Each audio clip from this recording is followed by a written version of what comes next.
Hello everyone, welcome back to Basketball Bricks, and welcome back to the first episode of a new mini-series I'm doing called a Lego Quickie. The title is pretty self-explanatory. We're going to be taking a real quick look at a Lego set, and today we're taking a look at the very first Lego Stars ATST ever made. Let's jump right into it. Now, one of the things that really makes this model unique is the main functionality that this ATST has.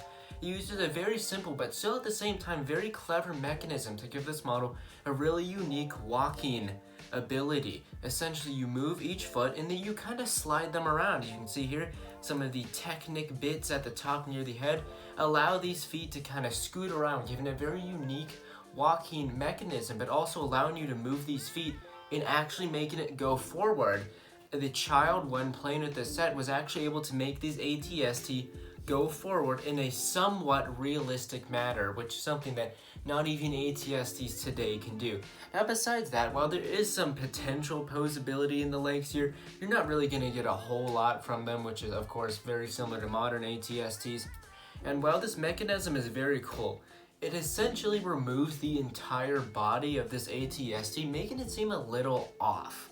Like there's a major chunk missing from this model, because while there is a major chunk missing from this model, while bodies of ATSTs are very small, they do add a significant amount to the character and what makes an ATST so recognizable. So removing that body for me might have been a bad choice on the designer's part. But moving up to the head here, the head is rather square. While the front of the head does have some nice shaping to it, the sides don't really have much going on. While they do have some dish pieces with some of the weaponry on the sides, those have a lot of friction, so it's kind of hard to put any of the weapons on the side of the ATST into any good poses. While the hinge brick on the front of this model does allow the two main cannons on the front of this ATST to be moved, it does just use two lightsaber handles, meaning that the barrels can fall off fairly easily.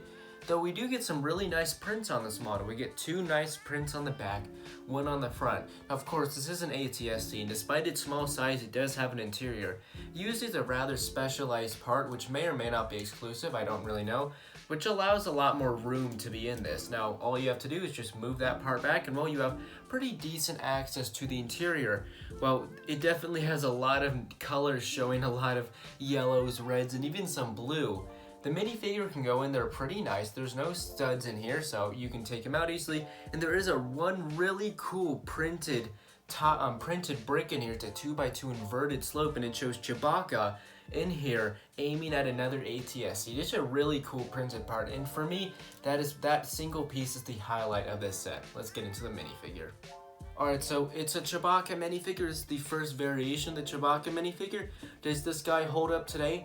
Absolutely not, but I feel like for the early 2000s, this is actually a pretty darn good take on Chewbacca, considering the other kinds of minifigures they had out there. He has decent printing, he has a pretty good mold. Overall, it's a good figure, but I feel like that this set needed something more. You just get Chewbacca and the ATST, right? I feel like this needed some stormtroopers, some scout troopers. I think this would have been a great set to add in some speeders and such, and especially that you have this ATST aiming and pointing at another ATST, but yet all you get is an ATST, and there's not like there's an ATST driver included. You can't make this Imperial, so I feel like it's kind of a waste. There's a major lack of conflict in this set, just getting the one Chewbacca and really nothing to fight against with the ATST. Plus, Chewbacca doesn't even come up with any accessories, so overall, this set definitely ages pretty poorly. It's really fun to look back on the very first ATST, look at some of the cool prints, and play around with the unique mechanism.